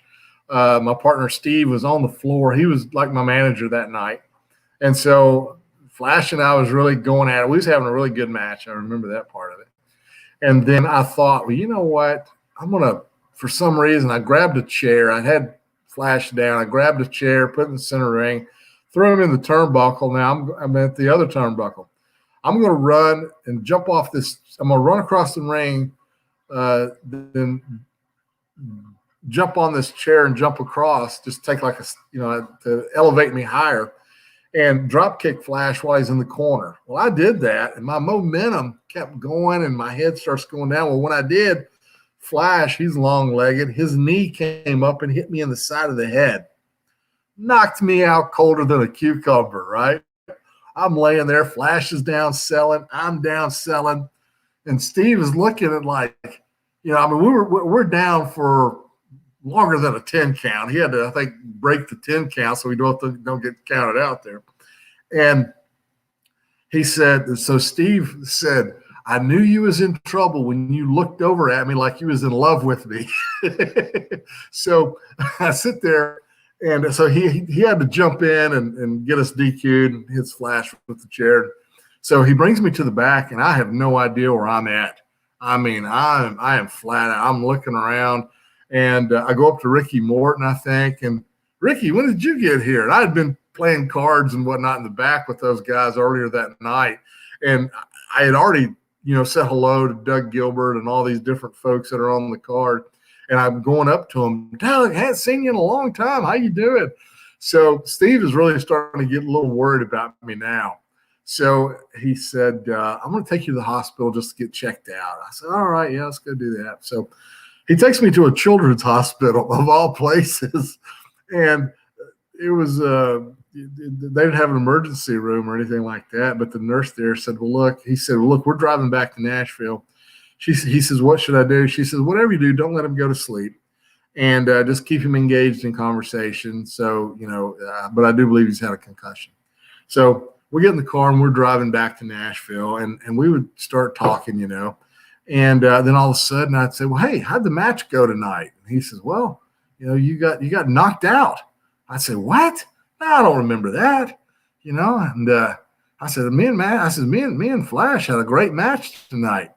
And I said, well, what happened on the finish? He goes, don't worry about it, So he'd change the conversation. We get to talk about something else. And then I'd looked over at him. I'd say, what happened?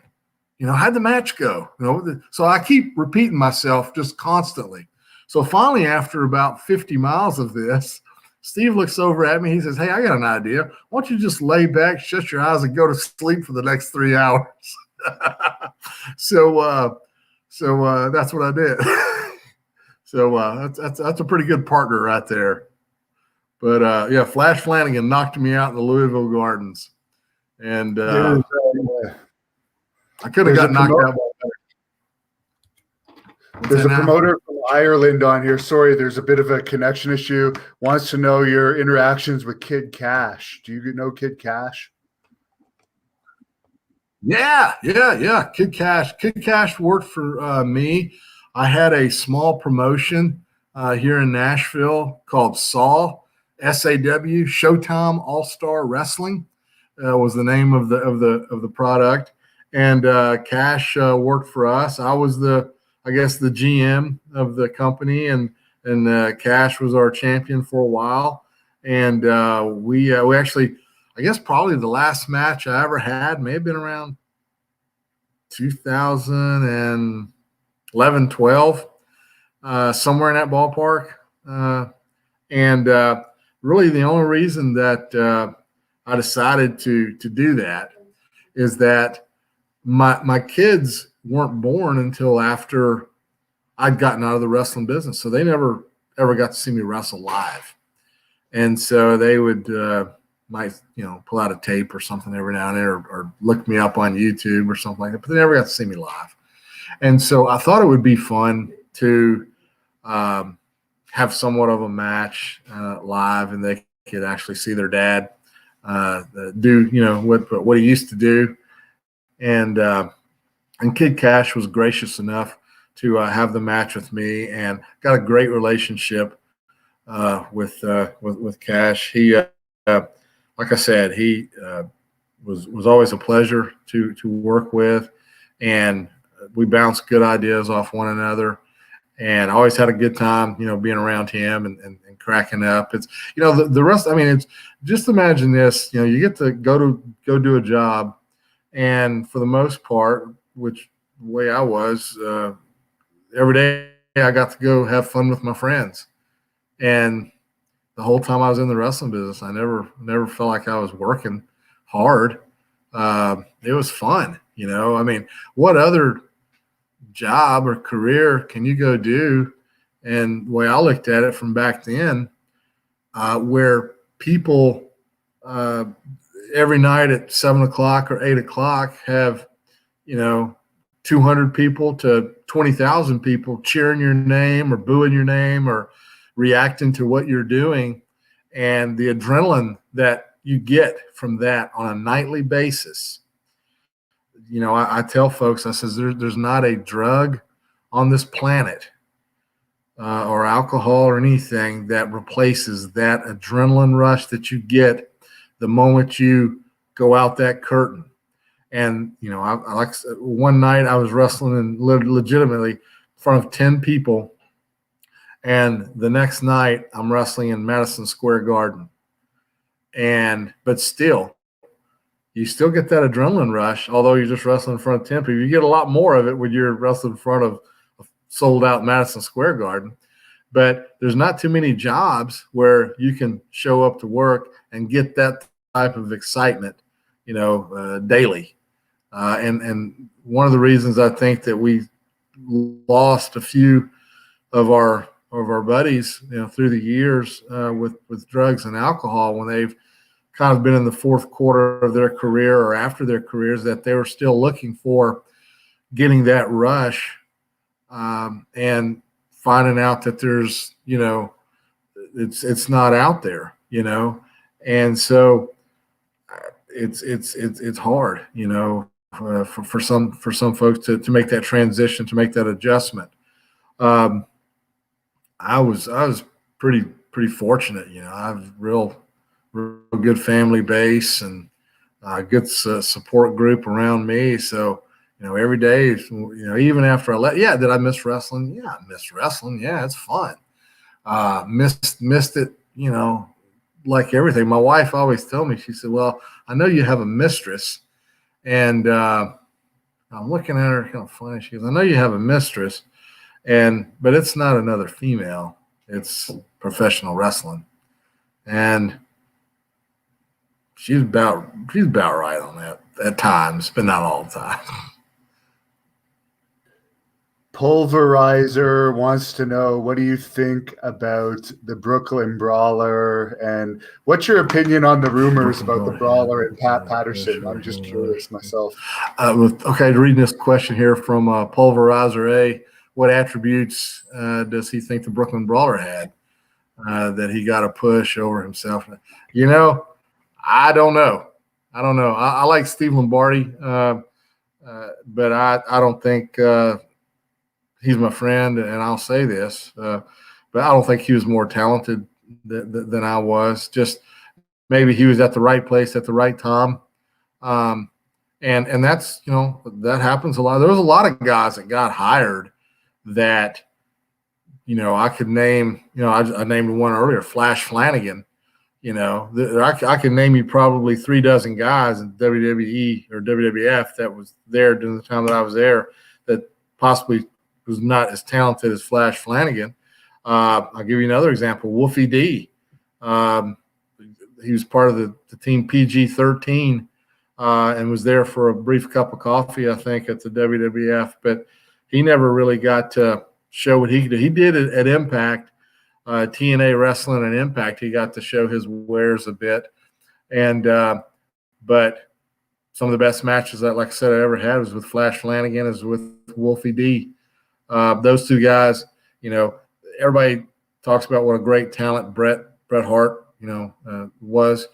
And he is, not to take anything or sell Bret short, but guys like Wolfie D go with him toe-to-toe all day long.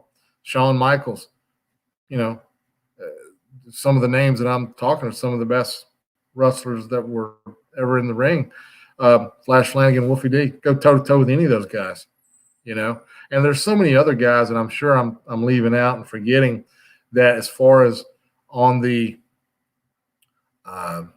talent side, not just a big gimmick or a big presence or something of that nature. I'm talking about guys that can just go.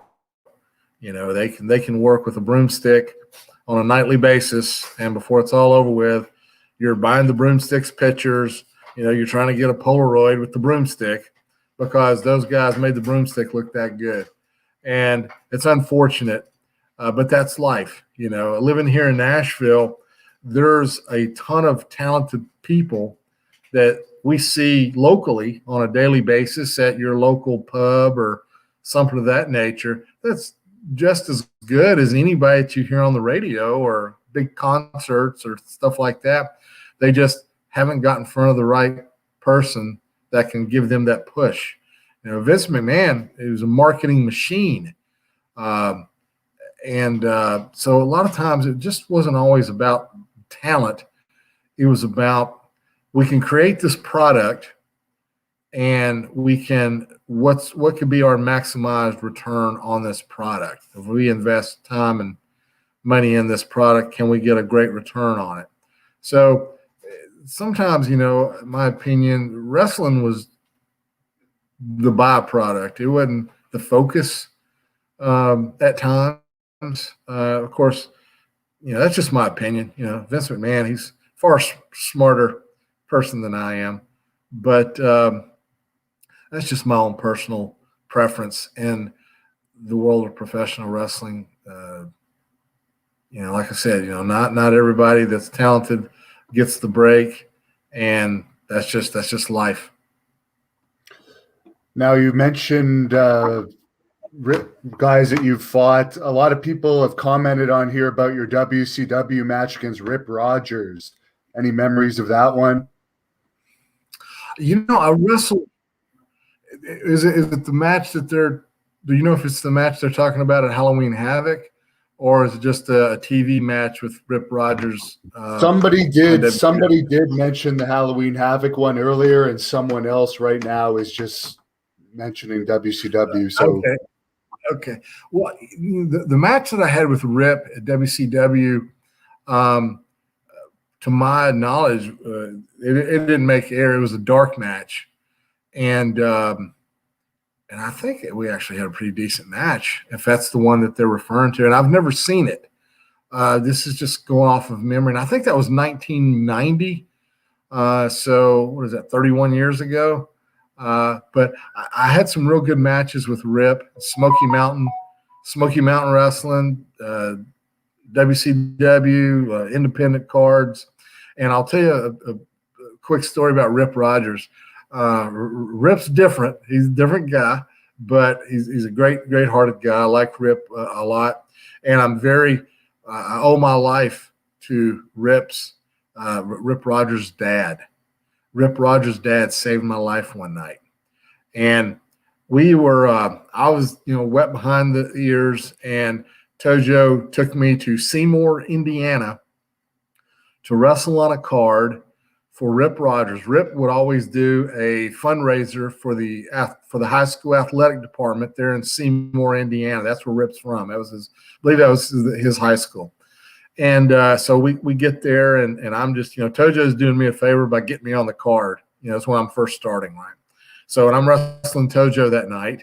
And so I go and, we wrestle. And then after the match, Rip has invited all the boys over to his house for a reception, so they have food there. His wife, Brenda, put together a nice spread for all the boys. And so we go, and that's where we got our payoffs too.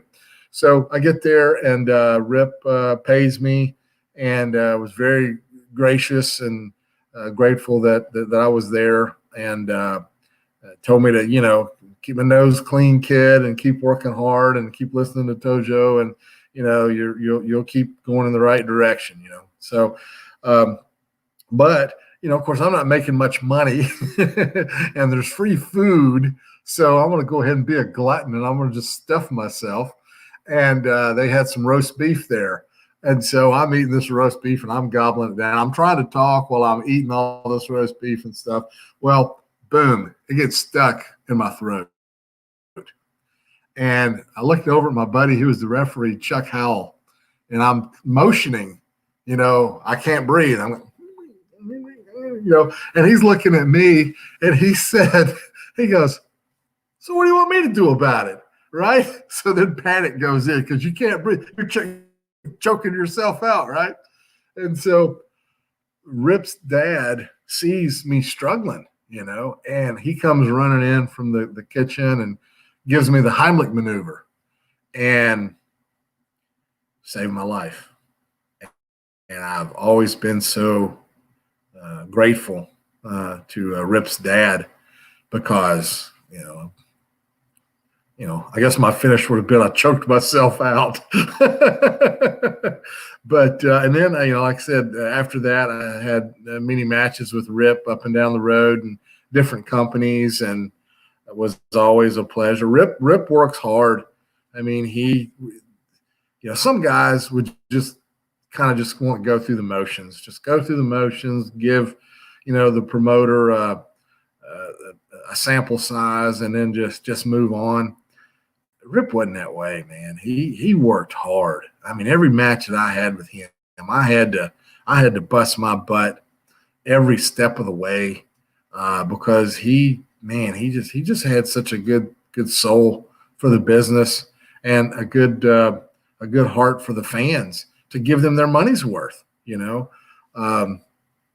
get in the wrestling business, and you kind of forget at times that the business is predicated upon people buying tickets. At least it was back then. And when they're no longer buying tickets, you're unemployed. You're not employable for wrestling. And Rip never, I don't believe, ever really took that for granted. And at least the matches that I had with him, he didn't. And we got out there and huffing and puffing, and he liked to blow guys up, and I pride myself on not being blowed up. So, we get out there and get after it. So, hats off to Rick. To Rip, and very, very grateful for him. I always enjoyed being in the ring with him, because I knew he was going to work hard. Steve wants to know what you consider the highlight of your career. Would it have been the Ric Flair match? Like I said, I was honored that they had seen me work a little bit, and hey, let's put him in there with Flair. That was good. But I think the highlight of my career, as far as personal highlight, was being accepted by your peers, at being at a certain level of skill that they felt you could perform at. I took a lot of pride in that and how I performed and what I wanted to do. I always was wanting to push to try to get to the next level of what my career could do. As far as just some things that were some highlights, I don't know if they're at the pinnacle, but I did a South Pacific Rim tour with WWF, and I got to go to Hong Kong and the Philippines. And in the Philippines, I got to wrestle in the same building that Muhammad Ali fought Joe Frazier.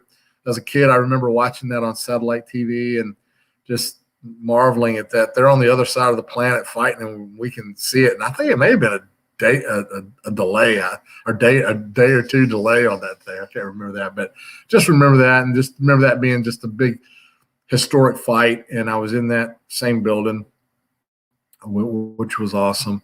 And going to the Philippines, and then going to Kuwait and Saudi Arabia and Bahrain and India and places like that.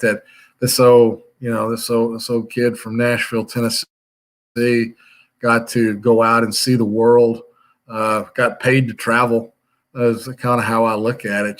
People sometimes I didn't want to get in a conversation and talk about wrestling. And when I was on a plane or something, someone might ask, well, what kind of work do you do? I said, I just travel. I just travel for a living, and travel agent, stuff like that. But, going to Canada and Germany and England and those places like that were always a lot of fun. And just seeing other cultures of the world, I kind of helped me shape more of a patriotic feeling about being an American and how Americans are viewed across the world. And it just made me proud to see that red, white, and blue. I tell you, okay, one of the things that really stands out to me, I was wrestling in Germany for Otto Wanz years ago, and they had a European middleweight title, and I was wrestling for the European middleweight title against a guy named Franz Schumann. And Franz Schumann was a very talented wrestler over there, and they built this match up, and it was basically almost like an American invasion. And it was me, Stan Hansen, Terry Funk, Papa Shango, and Fit Finley was we were the invaders basically, and we were going to wrestle all the top German and English talent that was there on the card. Tony St. Clair was one of them, and they had a guy over there named Rambo, I think, just off the top of my head. But when you're standing in a foreign country and you're standing there and that whole auditorium stands and they play the national anthem, I get goosebumps thinking about it right now. Just a feeling of euphoria that came over me when that happened.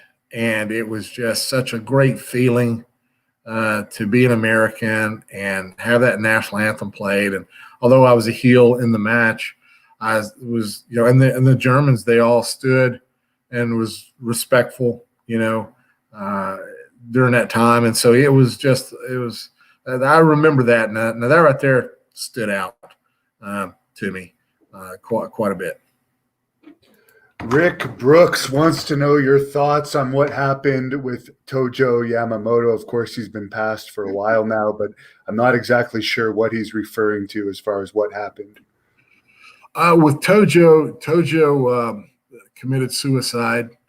And what we believe, because he was a very private man, there was some folks that knew him, really well, but still they did not really have a full scope of what possibly was going on with Tojo.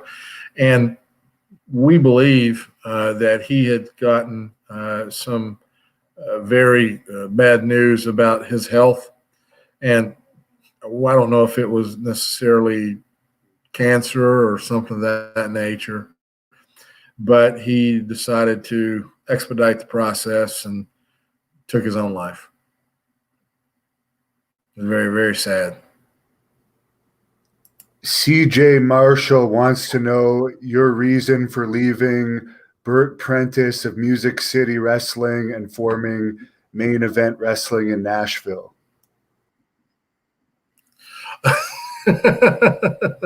Well, Bert and I, we had a meeting and just could not come to terms.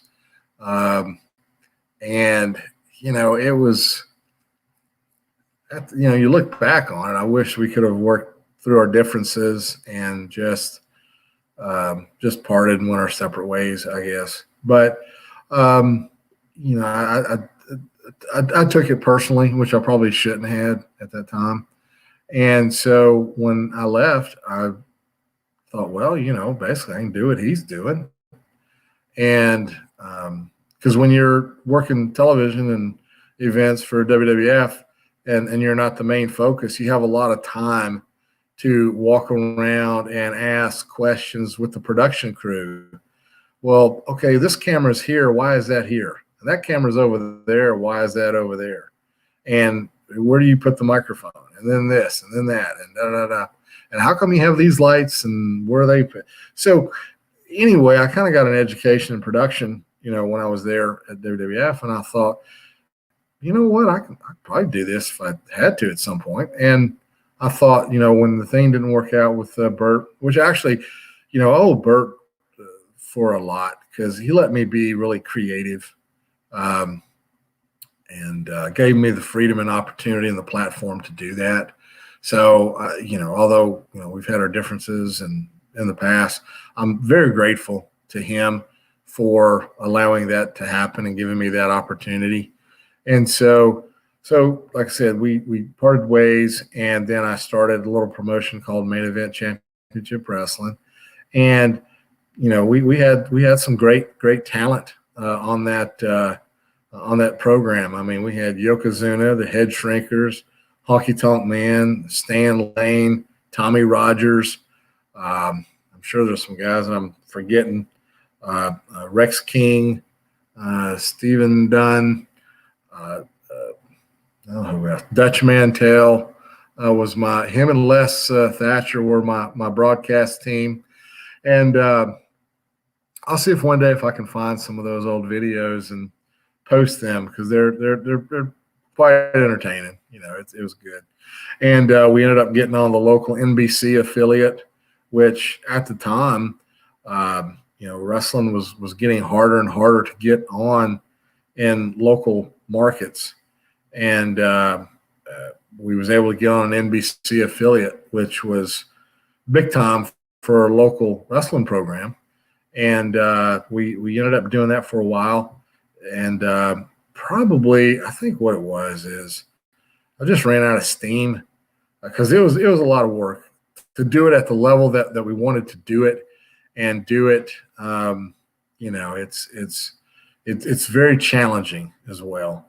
And we say kind of bit off more than you can chew in some aspects of it.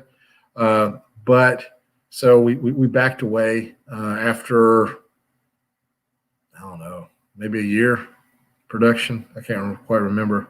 And we ended up, me and Bert worked things out, and we ended up, going back and work for Bert a little bit more. So do I regret the experience? No, it just, it's one of those things you learn from. And I had some really good, because then I thought, I knew I was kind of in the fourth quarter of my wrestling career, and maybe I can get on with another company doing something in the production aspect of wrestling. And so it was a great experience. I mean, it really, and I was really proud of the product too, because I felt like we had a really good product. Now, different than what you see today, but back then it was pretty good. Like, I feel like, you see WWE is an A-grade product, and this was still, I've always been more of a fan of not necessarily the arena wrestling, but studio wrestling. It's what I grew up watching. And of course, I know those days have come and gone, and that'll never happen again. But this was kind of more of the arena type of wrestling. But now my Saw program that we did from like 2007 to about 2012, it was more studio wrestling, and we really had a lot of fun with that too. So that was the history of me and Music City Wrestling and Main Event Championship Wrestling. There's a fan on here, Michael Collins. It says Tracy Smothers was also trained by Tojo. Any memories of Tracy, who we unfortunately lost last year? Yes. Man, Tracy's a great dude. Love me some Smothers. Man, he I got two good stories about Tracy.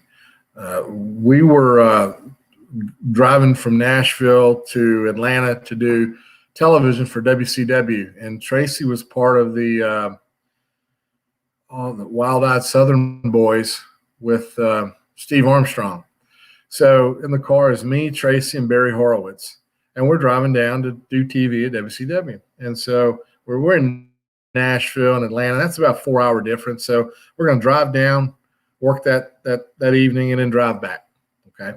So we go down there, and we all have our matches and shower up, get in the car, and there's a Subway right across from the arena there, and we go in, and I got my sandwich, and Barry got his sandwich. Then Tracy's getting ready to order, and the girl behind the counter, she was cutting up with Barry, and just being lighthearted with stuff. And so she was being lighthearted with Tracy as well, and Tracy took it the wrong way, and I mean cut a promo on this young girl, and I felt so bad.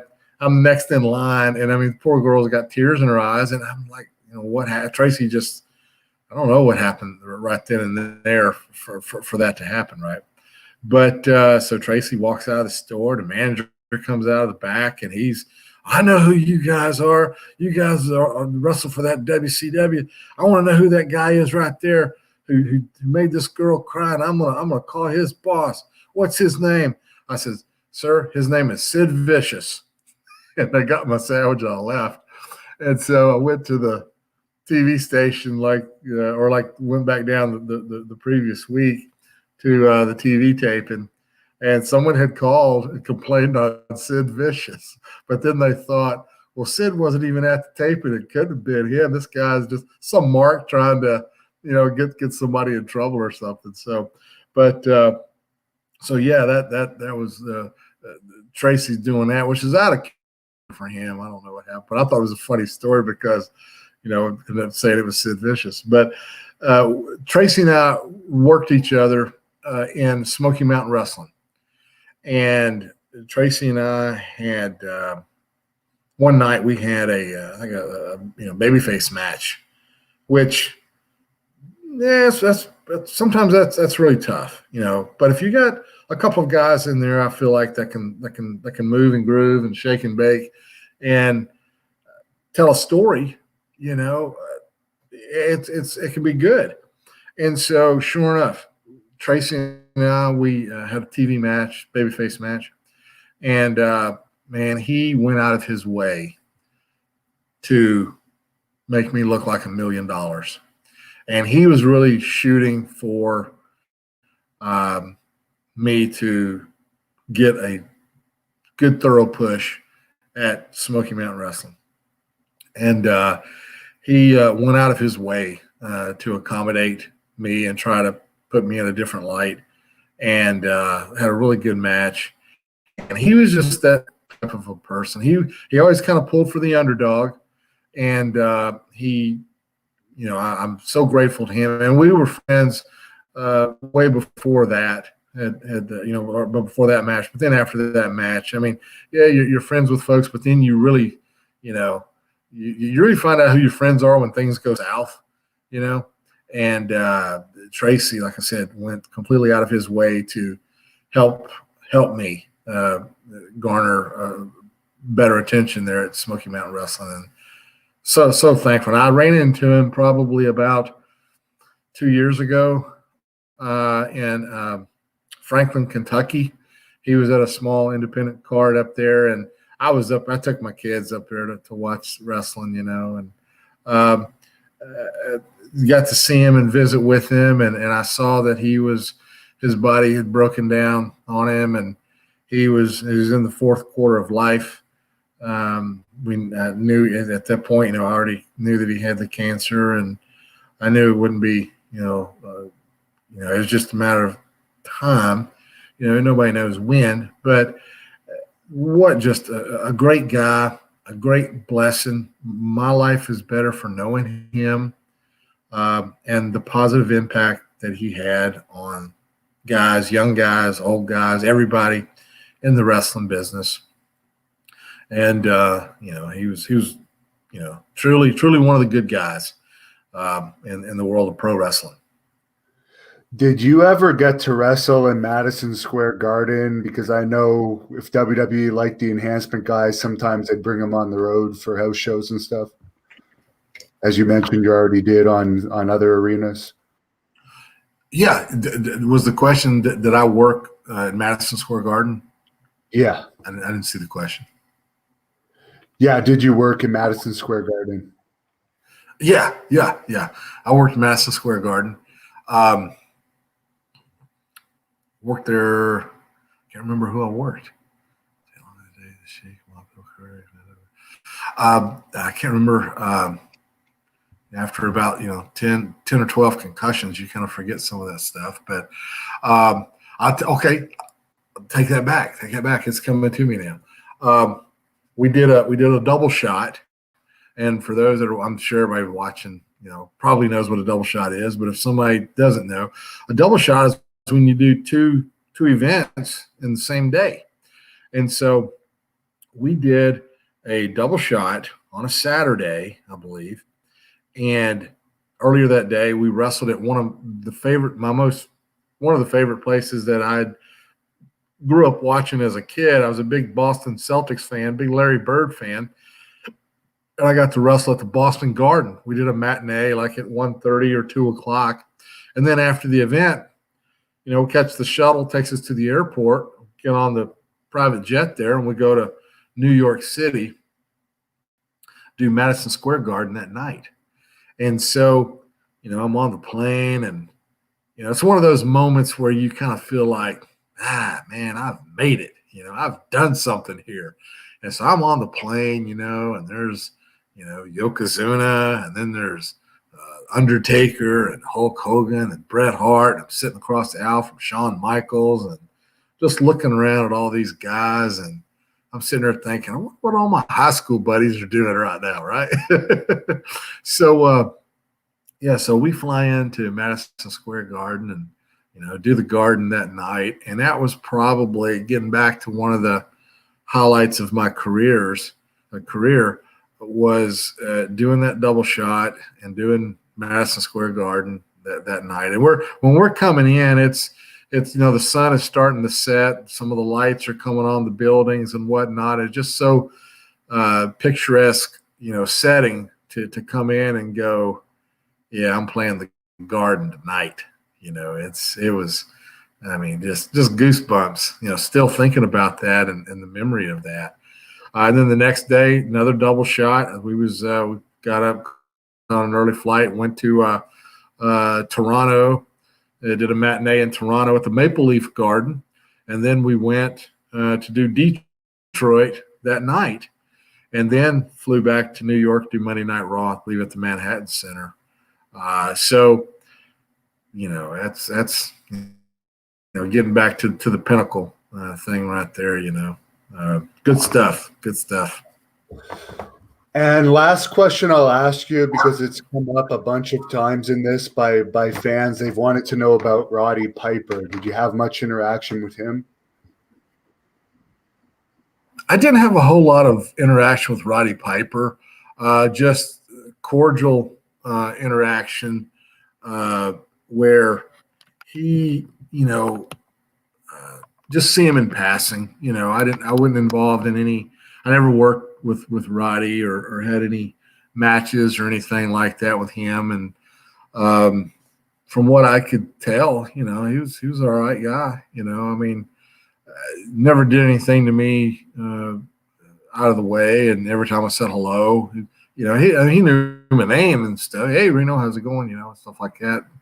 And but just never was really. I think he commentated a few of my matches when I was there for TV. Usually the broadcast team was either Gorilla Monsoon, Vince McMahon, or Roddy Piper would be on color.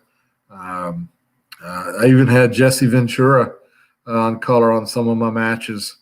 And I always thought that was kind of cool. I go, well, the governor, was on the call here tonight, or during that time. And looking back, he was of course governor afterwards, but I thought that.